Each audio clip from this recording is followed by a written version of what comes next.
Funders of St. Louis. I'd like to thank you for joining us today for session 4 of the 2020 Black Philanthropy Month Lunch and Learn 6-part webinar series. This event is presented by Black Funders of St. Louis, who is a local giving circle. Our members are Black people from all walks of life who agreed to make our annual contribution of $300 or more, which is then pooled together with donations from non-members to award grants to Black-led nonprofits in St. Louis every year.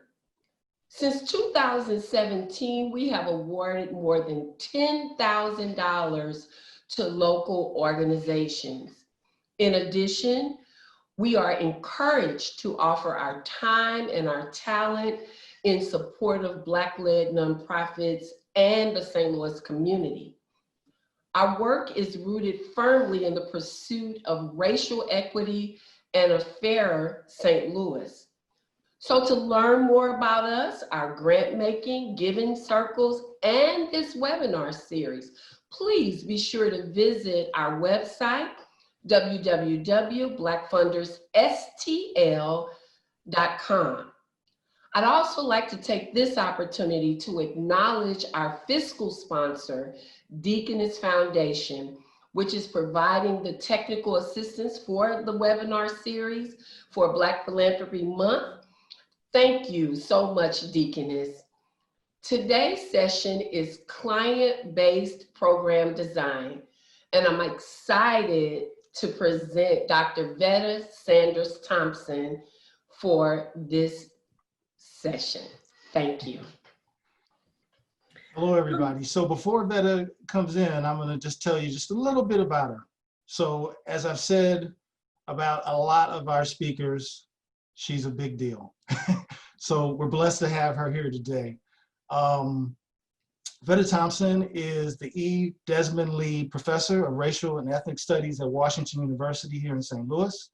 She is also the co-director of the Center for Community Health Research and Partnership, which is, I believe, a subsidiary of the Institute for Public Health. Her funded research addresses racial identity, socialization, and experiences of discrimination and their implications for well-being, as well as promotion of, I'm going to mispronounce this, so Vetta's going to get a chance to correct me later on, colorectal cancer screening and HPV vaccination among African Americans. Her community engaged research supports community efforts to achieve equity in health. It's also worth noting that she's a published author. Vetta, I am pleased to have you here today, and I'm going to turn it over to you. Wonderful. I'm going to share my screen. Well, first, I think I'm going to go ahead and push this on slideshow, and then I think I'm going to go ahead and share this. Well, no, I'm not. That's not going to work. I'm going to share my screen, as I said before, and then I'll put it where it needs to go. Okay, come on.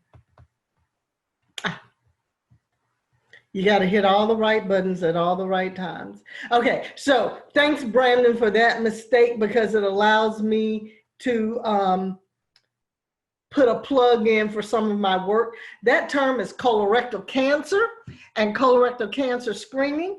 And it's another one of those cancers where we have a huge disparity. So the first thing I'm going to do is say, please, if you have not screened, go ahead and complete your cancer screenings. I know we're in the midst of a pandemic, but health is broad, and despite the pandemic, the healthcare system has figured out how to safely deliver services, and you can be screened.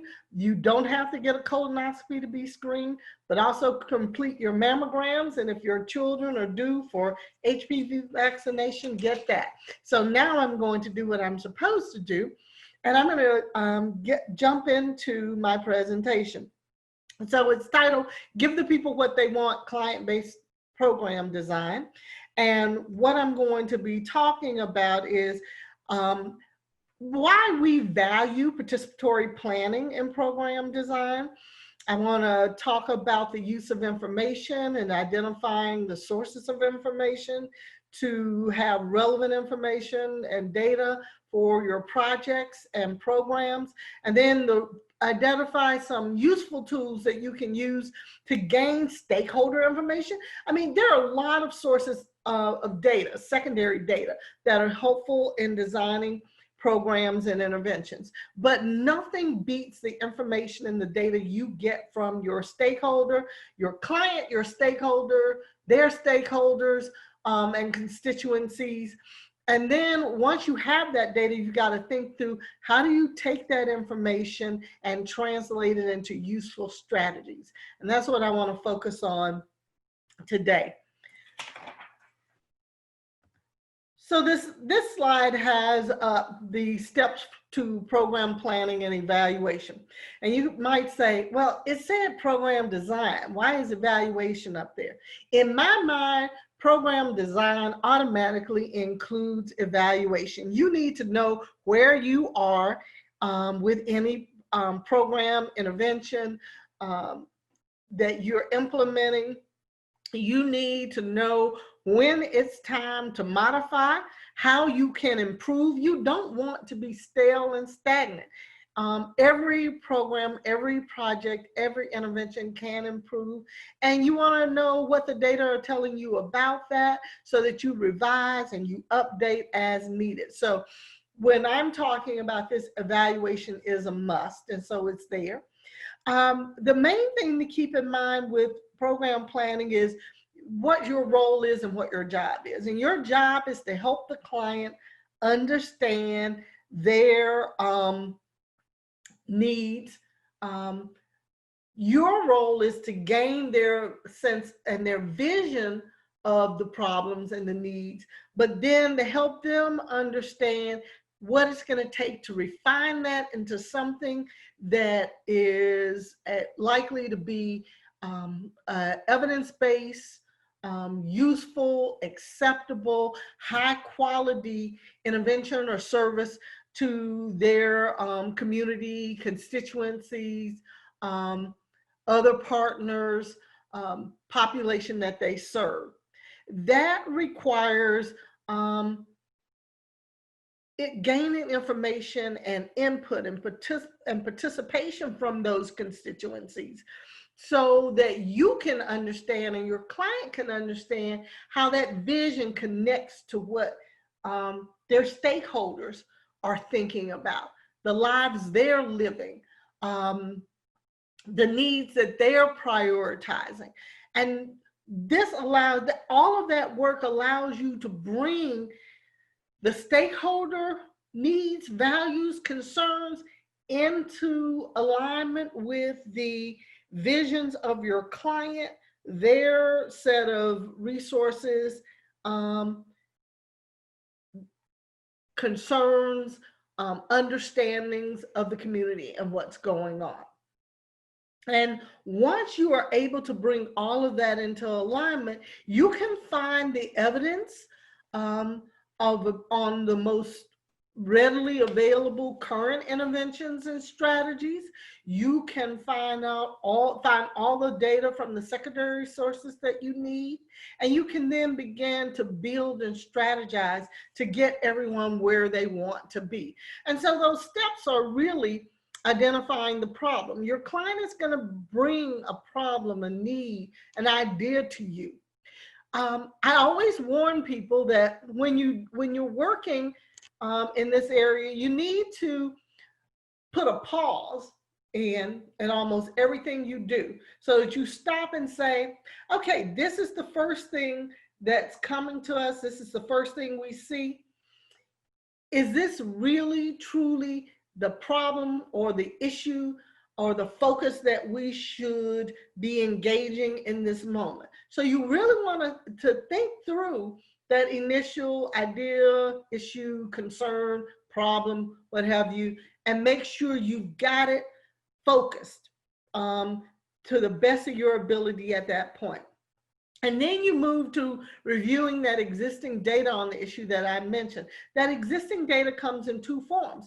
It's data on the resources in the community, the problems, and I'll talk more about that in the next slide, but it also can be information on programming, services, resources that are taking place in other places, through other organizations that are being researched, so that you have an eye on what's best practice at this time and how does that relate to your problem, your issue, your concern.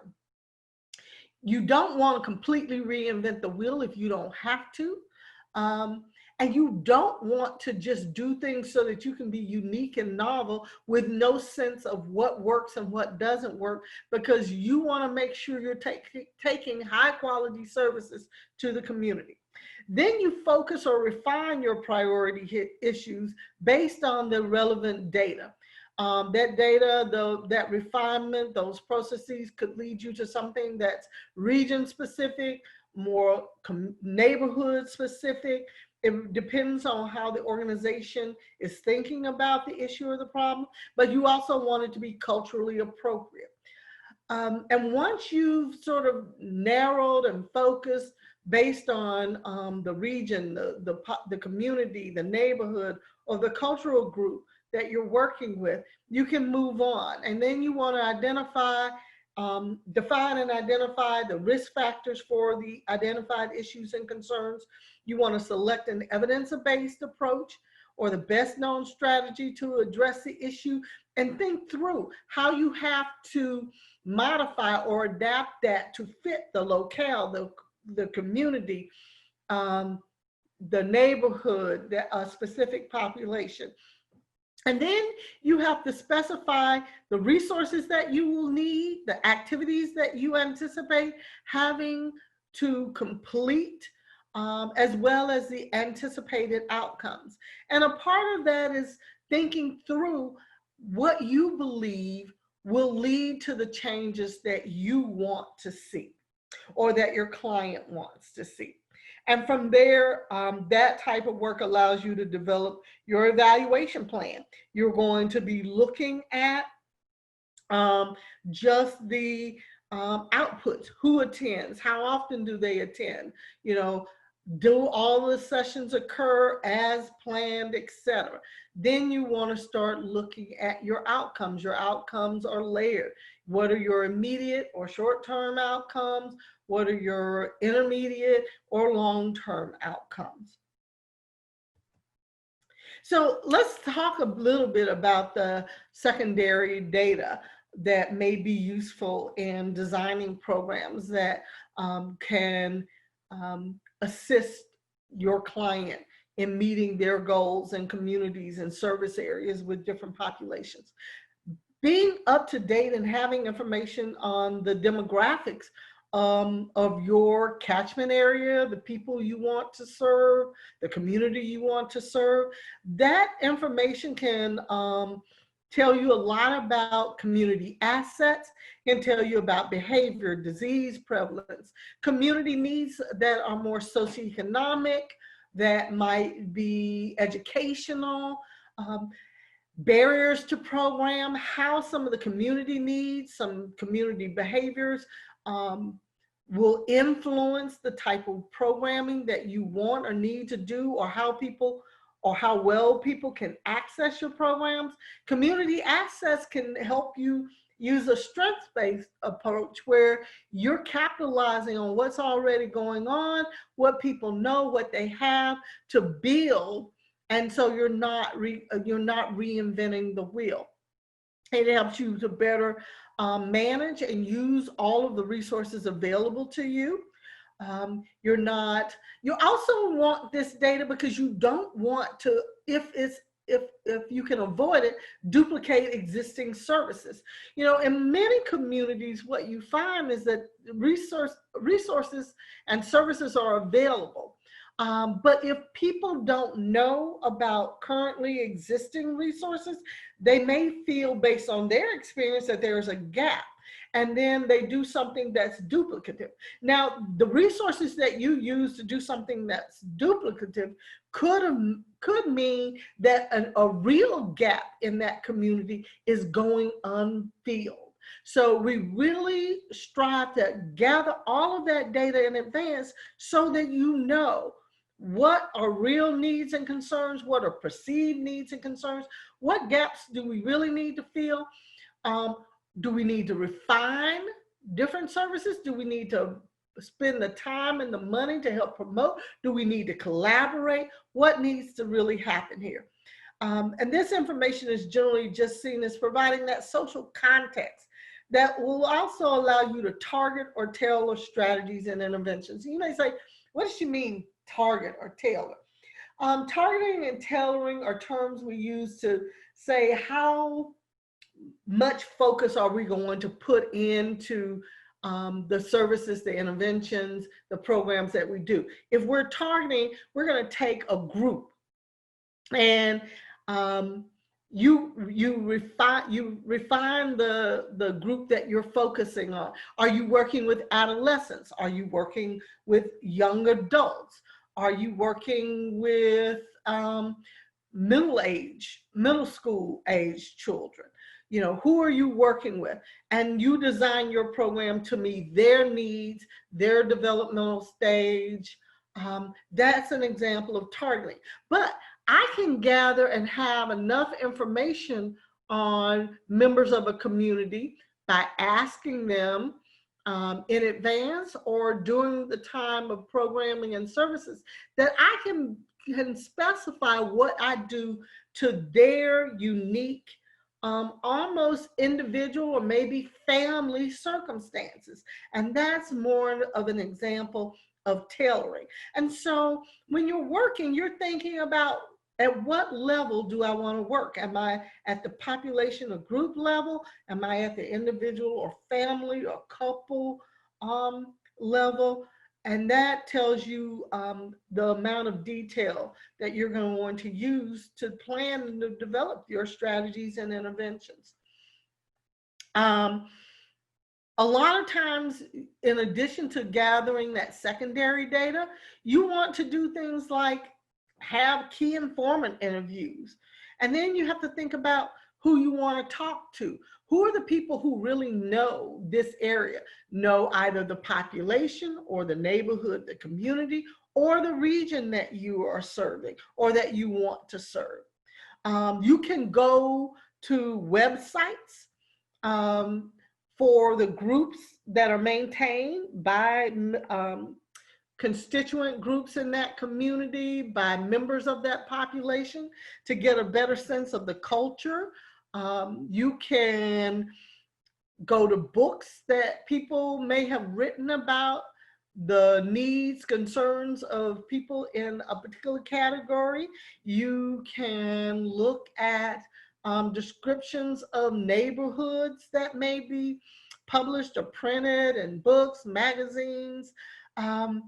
You also want to spend some time understanding the diversity of various populations and communities. This helps you identify educational level differences that relate to educational level and literacy and the materials that you might have to develop for that community, differences in languages spoken, and translations and things that you might need to do. All of these are things that you want to make sure you're tapping into understanding before you actually start designing a program, an intervention, or a service. There are places you can go to gather data resources. If you're into some of the best data we have are the data produced by the US Census Bureau, and this is a chance for me to put in another plug. We really want people, if you haven't done the self-response, you can still do the self-response. If you do the self-response soon enough, if you don't like people knocking on your door, the census won't come to knock on your door. But I'm getting my plug in, particularly right now if you live in the city. But that data is great data, but the data are used to help us understand the populations we serve. The census does a great job of that. They update that data based on surveys that they send out almost yearly. And it's some of the best data that we have. So I encourage people to dig through that data. Look at the US Bureau of Labor Statistics. It provides us with labor and economic data, tells us about employment, unemployment. You can go to, I've got some websites listed here, Fed Stats, but there are other local sites. Both the county and the city health department have websites that have updated data on various diseases, but people think they only provide data on the diseases, but they provide up-to-date data on the demographics of the region that they serve. There's information there on the education, income. They provide data on the city website provides data on vacant lots and housing. There's a wealth of data there that can help you with your planning. Similarly, the state health department maintains websites that provide data on a range of issues relevant to your program planning. So for program development, step one is to engage your stakeholders. And a part of what you would do is work with your client to understand who the relevant stakeholders are. You know, who are the people who have a vested interest in this issue?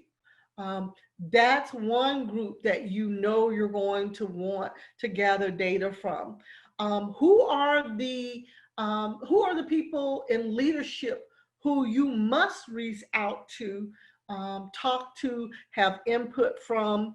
They may not have a vested interest in what you're doing, other than they have constituents who are affected by this issue or problem, but you want their overall input and support for the work that you do. You never know what resources they can assist you in acquiring and obtaining, but also because sometimes they have early or firsthand knowledge and information that you will need.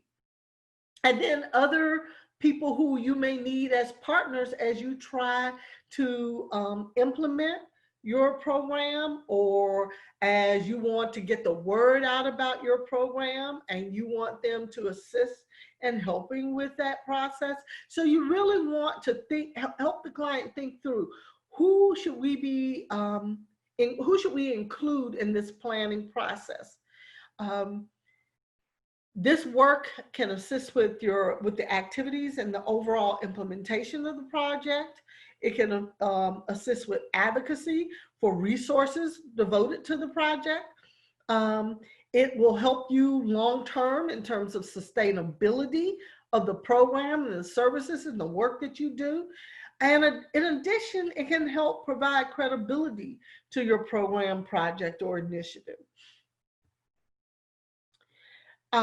You also want this material, and you want to be inclusive and reach out to your stakeholders, because it assists you in designing effective materials and interventions.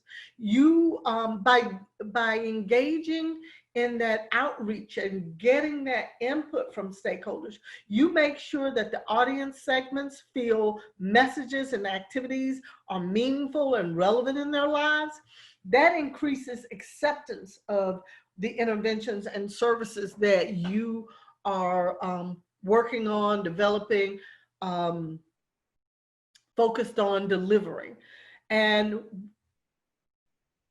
also, you want to understand the cultural and social context of each audience segment. In that way, you avoid strategies, language, ideas that may be turnoffs to certain segments of the community, might be offensive to certain segments of the community, but also that just create and put up barriers, whether those barriers are emotional, psychological, social, or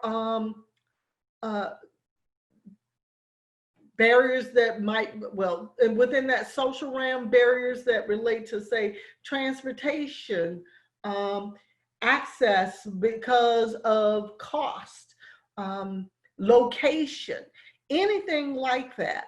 Or sometimes it's because the materials and what you're asking are pitched at a level that don't fit that community due to education or literacy. So any of these things can come up, and all of this legwork that I'm asking you to think about helps you address those. Now, there are a number of strategies that can be used to obtain information from stakeholders, depending on who those stakeholders are. So I put up this slide because in some of the work that I do, when I'm thinking through helping with programming to address experiences of discrimination, it's important to know what the rates of discrimination as reported in some of our better known statistical systems are. And so I will routinely go in and pull the data on the discrimination that people are reporting, say, in the Justice Department stats. And so I just put this slide in because this is one that I will routinely do. And you just go to FBI.gov and yes, they have hate crime stats, and you pull off the latest data. But in addition to pulling off that data, you can obtain input and feedback in your local communities and neighborhoods from various stakeholders. I mentioned doing key informant interviews, but you can do brainstorming sessions. You can do nominal group process. You can do Delphi decision making. You can use storyboards, or you can use things like cafes.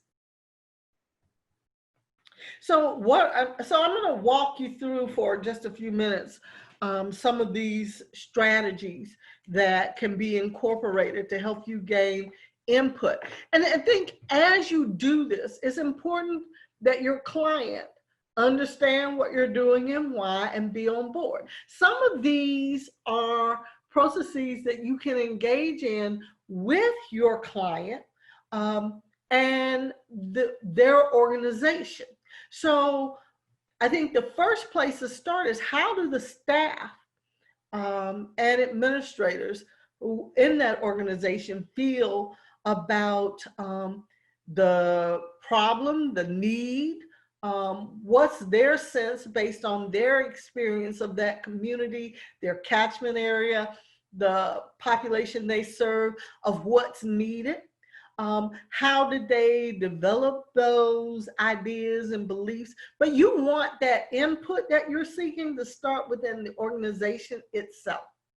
And so you do some work with them, and then they can also brainstorm with you and help you figure out the relevant stakeholder groups, and also help you think about the best strategies for gaining input from them. So it's not a solo process. You're gaining input beginning at the end, from the inside, and working your way to the outside. But one strategy is nominal group process. It's a variation on a small group discussion. You can encourage people who've not previously felt that they have had a voice to speak out, to participate and join. And surprisingly, you know, sometimes when you're working with organizations, the staff are that first group of people who felt like they don't really have a voice to speak out. Very often those in leadership have decided on problems, issues, and concerns, and have some ideas about the appropriate strategies for intervention, but they haven't included their staffs. And with your guidance, going back and getting that input can enrich the perception, the thinking about the issue and problem that you're dealing with. So when you're doing this, you have small groups, about 5 to 6 people seated near each other. You state an open-ended task and where you want them to begin efforts. Well, that's my example. I used this when I was working with groups in a rural area to promote smoke-free environments. And so gave them the task and asked them where they thought they needed to start to gain support for those smoke-free environments. So it's really posing the question, giving them some time to think about their experiences and their work, and then having them share together and then refine their sharing down into the recommendations that they would like to make. A lot of times if we have multiple of these small groups, we come back together and the groups share out what they found, what they've come up with. So here I outline the full process with each person individually brainstorming ideas. And you might say, why do you let the individual brainstorm ideas first? One of the things we know is that if the group starts before an individual has put their ideas down on paper, groupthink often sets in and people will listen to other people, set aside their ideas and go with the group ideas. The beauty of groups is that if you get all those diverse ideas, you've got a nice pool to pull from, and the best ideas come from large pools of ideas, not narrow and attenuated or constrained pools. So you always let people pull their thoughts and ideas together, then give the task and let the group start to share ideas. And you can do it so that one response per person each time. That way you get ideas from everyone. When they start to overlap, you can then just ask people to share ideas that haven't been shared. The request is people can ask questions to clarify thinking, to clarify what people meant, but no one criticizes. Why not? Why no one criticizes? Because when people start becoming critical of ideas, people start shutting down and failing to share their ideas or hold back their ideas. And then after you've gotten all those unique ideas down, everyone gets dots or some stickers or some way to indicate, or you can give people markers and tell them to mark their favorite suggestions. And then the group can report out the top 3 ideas. And then it can go to a larger group. You bring all your smaller groups back together and it comes back to the larger group.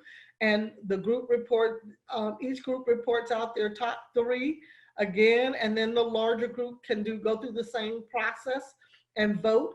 And then you can have the best ideas out of everyone present. Now, the size of the organization or the size of the group attending will dictate how many rounds of this you do, but it's a great way to get everyone involved and get ideas going. Delphi decision-making process. And this is done to encourage a group of key informants, gatekeepers, or experts to give suggestions or share opinions in decision-making process. I just finished some work where we use this, but we did a little spin on it. We didn't just stick with the traditional gatekeepers and experts. We brought in community members. Community members who had experience with the issue and problem, and they worked alongside the gatekeepers and experts. And it was interesting because those experts hearing input from those people with experience with the issue Help them to refine and rethink some of their positions. And I think it created a richer process. So I throw that in just so you can think about the fact that we don't always have to do these things the way they've always been done. Think about the ways that you can make material more inclusive rather than keeping them less inclusive.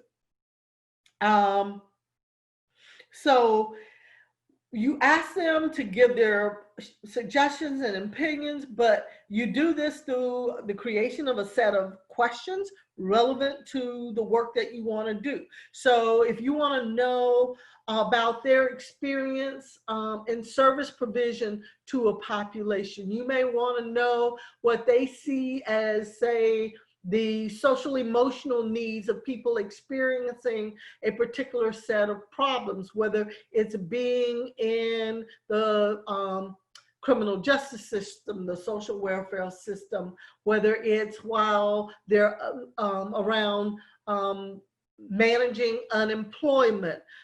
You create the set of questions relevant to the issues that you want to address, the services that you think might, well, the issues, the components of the service or intervention that you think would be relevant for that population or the issue that you have putting forward. You have to carefully select your participants. They need to be key to the success of your effort, but that's another reason for bringing in people who actually live with the problem or deal with the issue. If it's health, bring in patients. If it has to do with children, and education, bring in the parents of children. If it has to do with adolescents, yes, you want to figure out a structure so you can include some of those adolescent voices. And you invite each participant to answer questions or give feedback. You collect and summarize and report that back to them. Now, in most situations today, we usually do this by online surveys, which are quite easy to program and administer. If necessary, you can use paper surveys, but when you're using online surveys today, you can format those so that they are accessible by a smartphone as well as a computer. And so it makes it super easy for lots of people to participate. But I always warn people, we assume everyone has access either by phone or computer, but we know, and the Pew data indicate that there are still people who we want to reach and want to serve who can't, who still can't. If it's for no other reason than they can't easily get a hotspot for that smartphone, or their internet connection is unstable. And so, you know, keep that in mind and keep some of those Wi-Fi technology strategies available to people. And so, as I said, you can ask for that feedback by mail, email, and you report that back the same way. However people deliver that information to you, that's probably how you should provide them the feedback. Sometimes you bring together the group in a meeting and you report that information back in the meeting. You can do the Delphi process in meetings over and do rounds over a day or a couple of days. Or you can do a combination strategy. The one that I just finished, we actually did a combination strategy. We used the email, but people were able to access by smartphone as well. And we had some people who did that, but we also did some using paper pencil.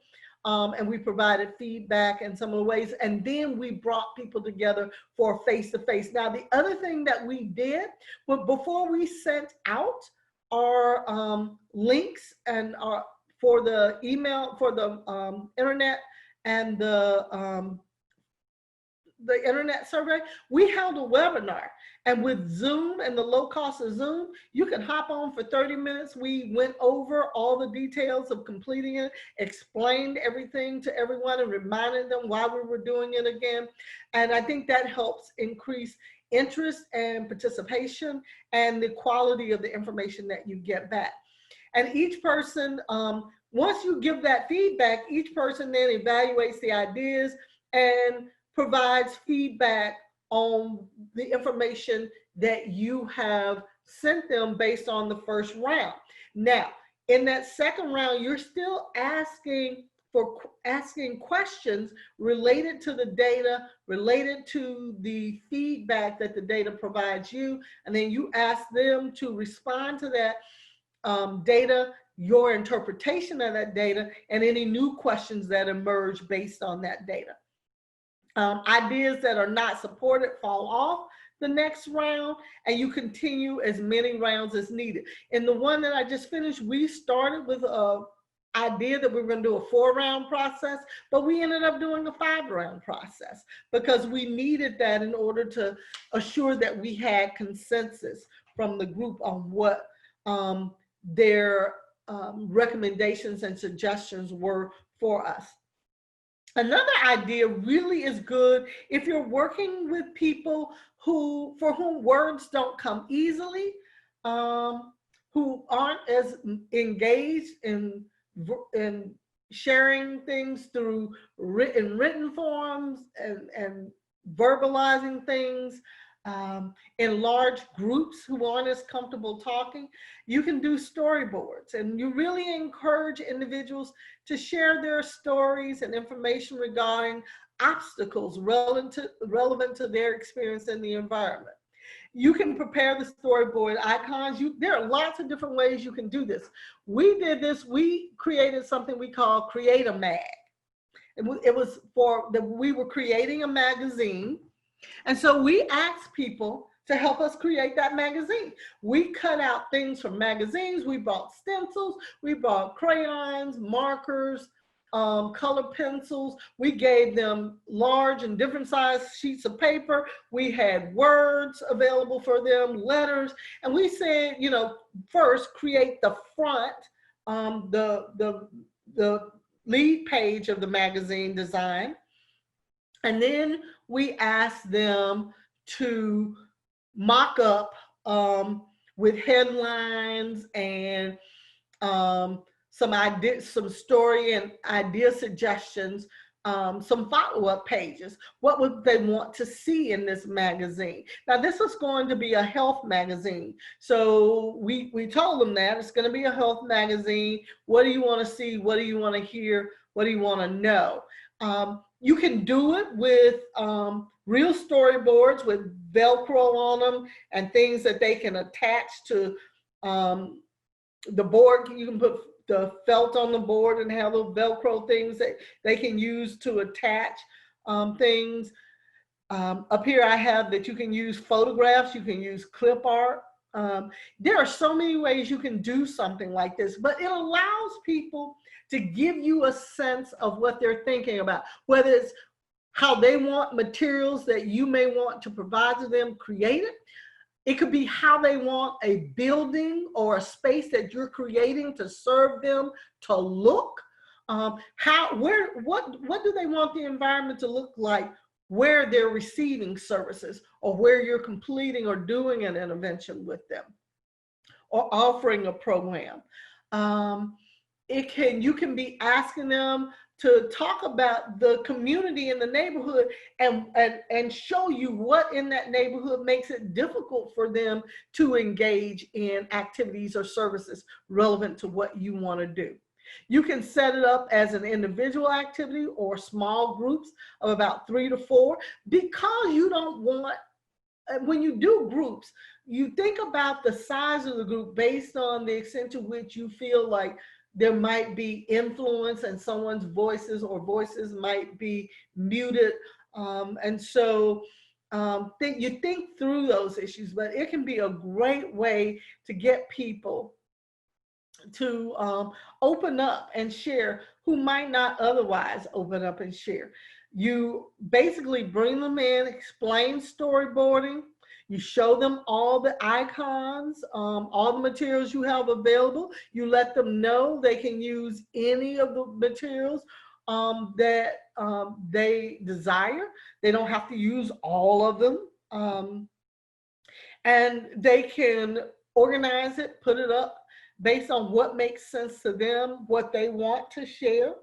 And usually following up, we ask people to walk us through and talk about what they put together and why. So some other things you can do, you can ask participants to place positives about the environment and sources of support in the top half of the board, and place barriers and obstacles in the lower half. You can ask them to represent an ideal state of affairs in their community. And then you can ask them to also represent the current state of affairs in their community. Whatever you ask them to do, know that this process is going to take a while, even with a small group or even with an individual, for them to get this done and work on this. Honestly, with youth, I've done this with youth, and I found that I have to give them extra time, more time than I give the adults, because very often they get engrossed and engaged, and they add and embellish beyond what I asked for. And if people are really engaged in the process, I don't stop them, because I know that for some reason it's speaking to them, and whatever information in their lives they think they need to share in order to address what I asked is information that I really need. And once you're finished, you ask people to share why they did what they did, why they put things where they did, and you record those responses, and then you have to analyze that data. Now, another process that we use that has become one of my absolute favorites is the community cafe process. And community cafes are based on the World Cafe model. And you probably have heard of World Cafe, although you probably have not heard of community cafe. And it's another way of sharing what you know and what you're thinking and what you're planning with the community and with the stakeholders, all the relevant stakeholders as a group. So say you've done some storyboarding and you've gotten some information there. You've collected and gathered all of the secondary data that you were interested in. Your experts have participated in the Delphi process and have given you all of this great information. And you've had some groups in the organization who've done the nominal group process. Your team takes that information and synthesizes it into a coherent narrative of the state of affairs of that locale. Who's here? What are the conditions under which they live? What opportunities and barriers do these present? What are the community resources and assets that can speak to those barriers?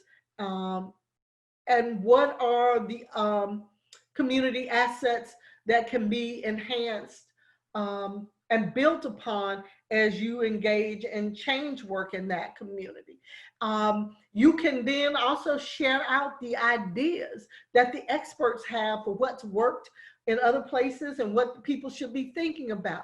And then you can share what members of the community have already suggested and shared and what they see as relevant based on their personal experience. And then you can share out what the staff, based on the work that they're doing in the community, think and see as relevant.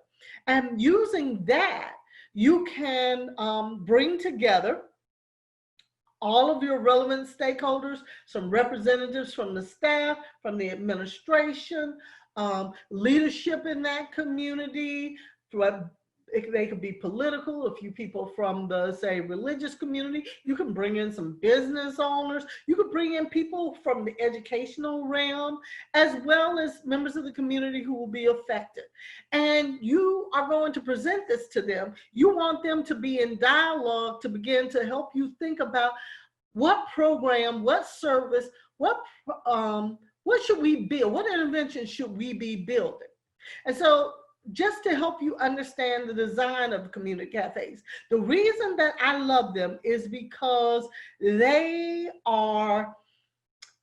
equalize the power among all the people who come together in that space. And you help to do that by creating a hospitable space for everyone. You make the space fun, you make it welcoming. When people host cafes, they emphasize the power and importance of making a space feel safe and inviting for people, making them feel comfortable so that they can be themselves. No one's judging anyone else. What we say when we do cafes, even to the experts, you are not an expert here. We all have expertise in some aspect of this work, and we're here to share. So we don't use titles. Everyone participates. No one's critiquing anyone. We're creating an environment where everyone does their most creative thinking, speaking, and listening. And so we set it up with round tables. We'll use square tables or rectangle tables if we have to, but we want round tables. We usually have some music because everyone calms down with music. People come together with food, so we often feed people. And we carefully craft the questions that we're going to ask. We make sure we're asking questions that are relevant to that community, to that population, to that group that you want to serve, that are going to attract the insights, the best insights that people have, the most creative thoughts that they have, that are going to allow the most people to provide input. We do multiple rounds of questioning so that people can consider each aspect of the issue in turn. All the tables have hosts who lead, who keep us faithful to the agreements that we make, which are to be respectful, everyone share, no one critique, no one judge, making sure that all voices are heard. And the group works to connect diverse perspectives as people begin to share their thoughts and ideas. Everyone's participation is respected and encouraged. The host, you have table hosts, but the hosts move around listening for patterns, insights, and connections, and making sure that you're working to keep those voices sharing. So that's one way. And you report out, and the group gets that information of what was harvested and collected from all the tables and from that session. And then the team can take that back and begin to use that and all the data and information that have been developed to craft a program and intervention or a plan for programs and interventions that you can then bring your stakeholder group back to react to. And so bottom line is that this is the point where you're at step 2, where you're going to describe the program. You've taken all of that information and developed a comprehensive description of all the components in the program. You've got the mission, the vision, the goals for the program. You develop your logic model, you come up with activities, the outcome, and the impact that you're looking for. And this is an example of a logic model using it basically as a series of if-then statements. You focus on your resources. What do you need to run this program? Based on what you learn from your experts, what you learn about this problem in the area, what community members have shared with you, what local leaders have shared with you, what resources are needed to run it. And if you have access to those resources, then what can you accomplish with your activities? What do you need to do? And then once you know what you need to do, what can you expect to accomplish? Those are your outputs. And if you accomplish those things and you deliver your services as you plan, what you would track those outputs can be tracked, then what are the outcomes? And if you deliver the services as planned and you got these outcomes that you've been tracking, there should be some benefits for the clients, the communities, the systems, and the organizations. And what are those? And all of these things are interconnected, one thing leading to the next. And so an example might be with the inputs, you need staff, you need money. So you might have some staff, but you might need more staff. Then you need your money, you need your research team or more research information, or an evaluation team to help you with all the tracking and monitoring. What equipment will you need? If this involves, say, physical activity for middle school children, that's different than the equipment you might have available. Maybe it was all targeted toward toddlers and early childhood groups because that's who lived in the neighborhood when this area was first developed. So what new equipment do you need? What types of facilities? What should the expertise of the staff be? And then for the activities, the training, what training are you doing? Are you doing any education, outreach? If it's health related, is it vaccines, support groups? Really, the activities are going to be related to your issue, your problem. I threw some things up there that could be examples. Outputs are things like the number of people reached, the number of people served. If it was vaccination, the number of people vaccinated. How many days did it take you to achieve those numbers? You know, what days did you meet? How many people per day? How many hours of contact or how much contact time went into each person served or every group served? All of those are your outputs. And then your outcomes, which will determine your impact, are your short-term, intermediate, and long-term impacts. And in order to sort of set up your evaluation and your tracking, we encourage people to, of course, use SMART goals. And so we really want to know the who, what, how much, or what type of change you are looking for. Where do you expect the change, and what, and by when? So you might be looking, depending on what you're doing and what your client is asking you to focus on, you might be thinking about individual participants, but you could be thinking about organizations or entities and institutions. If it's participants, we're usually thinking about some increase or decrease in some knowledge or some behavior or some activity. Organizations, you're often thinking of improvements, modifications, or for institutions, you may be thinking about adopting some practice or some policy, or better enforcing some policy or practice. Areas for participants can be knowledge, awareness, or behaviors, and organizations, it can be behaviors, behaviors, activities, those things. Institutions, policies, practices. You can have your time frame be whatever makes the most sense for your organization, for your activity, for those who are funding you and supporting you. So it could be 1 year, 2 years, whatever is going to work best for you.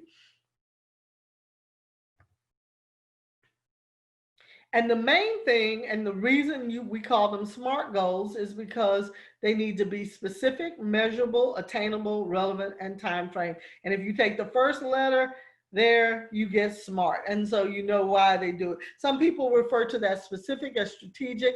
And so the goal answers the question of who and what. So who's going to do it, or what's going to be done? It's got to be very specific, measurable. The goals can be measured and answers the question how. Attainable, goals are realistic and can be achieved in a specific amount of time. Relevant, you've included the expected result and time frame. You just have to know exactly what your target and what your deadline is for this.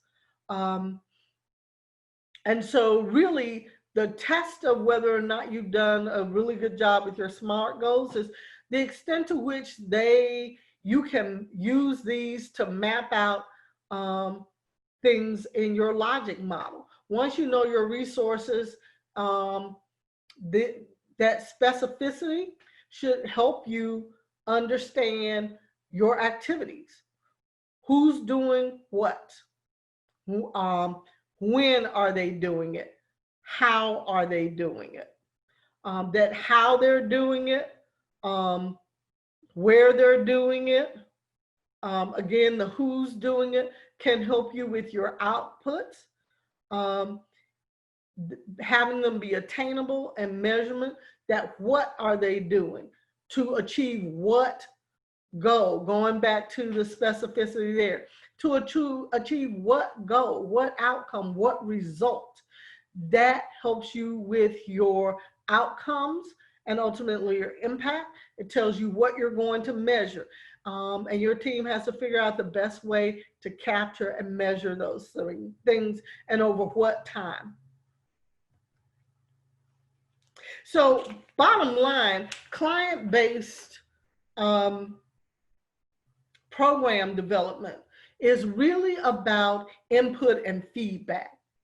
In every description that I provided to you, you are seeking input from your client, from those who work for your client, for those your client serves or seeks to serve, from the leadership in the region, the community, the locale that your client is working with, identifying those leaders who are most strategic for the work that that client does.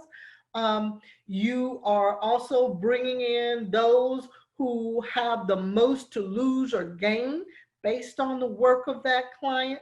And you are gathering all of that and working to assure that everyone's voice has been heard, harmonized, and that the plan that you help, or the program that you help to design, the plan you help to create, the intervention meets the needs of those to be served and those affected. What some people refer to this as cultural adaptation, cultural competence, community participation, patient, family centered participation. But no matter what you call it, at the heart of it is, it's really speaking to the fact that we have to listen and communicate. Communication should be ongoing throughout that process of developing that program, that design for that program. We do a better job of developing interventions and programs when we work on tasks together, and we have to find ways to engage everyone in the process in ways that make it possible for them to do their best, most creative work and to share authentically. And so with that, I am going to stop and see if people have questions for me. Brandon, would you like for me to take my? No, you stay on screen. So I want to acknowledge we are a little bit over time, folks. I think there was one question around how to develop an evaluation plan. And before I let Vetta answer that, I'm going to share my screen. As you guys know, I always try to give a couple of resources while we're in the process of this. So give me just a second. Can you see my screen, Vetta? Yes. Okay. So I followed along, learning as everyone else did, and I'm going to offer you guys some additional resources. I'm on the St. Louis County website. One of the things that Vetta talked about was being able to have research. A big part of that is understanding your clientele and making sure you understand them as well as others, okay? So you can do this through the St. Louis County website or the St. Louis City website. You're going to go to the research tab. You're going to go down to resources A through Z. you're going to click on D, and you're going to see something called Demographics Now for libraries. And this is going to pop up. I'm going to take this off so you guys don't see my library card number. You can use this resource. I can guarantee that most of us can't afford to buy this, okay? It costs several thousands of dollars. You can use Demographics Now. It's a tool that's used by businesses, colleges, large institutions, and you can use it for free. You can do a drill down on everything you want to know about a neighborhood, about a group of people, including how they prefer to be communicated with, okay? Literally everything, income, whether they're renters, whether they're homeowners, whether their neighborhood is projected to become more middle class, whether their neighborhood is projected to become more gentrified or more impoverished, okay? Really important. You can see here as an example on the screen, I've pulled up a YouTube. It shows you just one of the many charts that it do. It'll even take a neighborhood or a zip code and break it down into subgroups so you know what that neighborhood is mostly comprised of, whether the senior population is growing or diminishing, et cetera, et cetera. In addition, this is probably one of my favorite websites. It's existed since the 90s. It's called Free Management Library. They have a huge section on just about everything related to nonprofit management. You can see I'm on the program design section. There's a huge section of links here. You click on it, takes you to additional resources, which takes you to more resources. Finally, Vetta talked about logic models, and there was a question about how to develop an evaluation plan. And you might have noticed that she based a lot of her presentation around this, and wisely so, because a lot of funders look to logic models as a way to demonstrate that you've thought out your program well. If you use this, which is free, you see there's a download link over to the right of the screen. You have to type in your name, your email address. It goes to a foundation. It's no big deal. Once you do that, they allow you to open up the document, and it'll show you how to build a logic model, which will take you through a process of thinking about whether your program is really about your organization or about the people that it serves, okay? It'll help you drill down to what real goals and objectives are and what real outcomes are, and it will take you through an evaluation process, and it'll even take you through a process of learning how to create evaluation questions that may be based off of, as you see on the screen, context, implementation, or outcomes, right? Evaluation happens at various levels. So I did want to share that, and then I want to give you an opportunity if you want to speak directly to that question of whether you have any insight on how to develop an evaluation plan. In the time that we have, I think you gave them the best resource, and I deliberately didn't get into that because normally it would take a whole nother session class just to do the evaluation part. We were just talking about the program planning part, but yes. No, that using that model, and then there are also fairly often free trainings. One resource I am going to plug though, through our Center for Community Health Partnership and Research, we, people who partner with us, we frequently during the summer provide them with the opportunity to apply to attend some of the training courses in our professional development series through the Brown School. So one of those courses is on evaluation planning. That's awesome. And so you can have a week to work with people who will walk you through that process. And so follow our website. We post on that website when those opportunities are available. Or if you send your contact information to me, I can put you in our database. And when that comes up, we will send you notification that that opportunity is open for the summer. That's absolutely awesome. So the logic model that I showed you, if you go to the chat box, not the question box, you'll see that I've included a link to that document. I think I actually included a link so you can open it up without signing in your name and your email address. I hope this was helpful. I think it was interesting that you gave us about 5 ways to actually engage clients and community members and other stakeholders. Some of those I've been using. I've been at this for a long time, and some of those I've been using, and I didn't have a name for them. So now I have a name for it. And I say that specifically for folks. It's important that you figure out if what you're doing has a name. You don't want to end up in a room with funders or colleagues and be using an approach and not realize that you stumbled on something. You want to always be able to demonstrate that you have the same capacity and understanding that others have. So again, I want to thank Vetta for joining us today. I want to thank all of you for joining us today. We still have 2 more sessions. Tuesday is civic engagement and voting. We'll have Kim Gardner, our city circuit attorney. We'll have Don Calloway, who's a former state representative and now political strategist. We'll have Rasheen Aldridge, who's a fantastic state rep and fantastic organizer of Expect Us. Kayla Reed, who's also an organizer with Action St. Louis. And then we'll do our national roundtable discussion with Black giving circles from across the United States. I believe it's the first time it's ever been done in a webinar fashion. So I want to thank you again. Do you have any last parting words for folks? No, thank you for tolerating me going over time. I'm sorry, but hopefully this was helpful to you. Thank you, everybody, for joining us. Take care.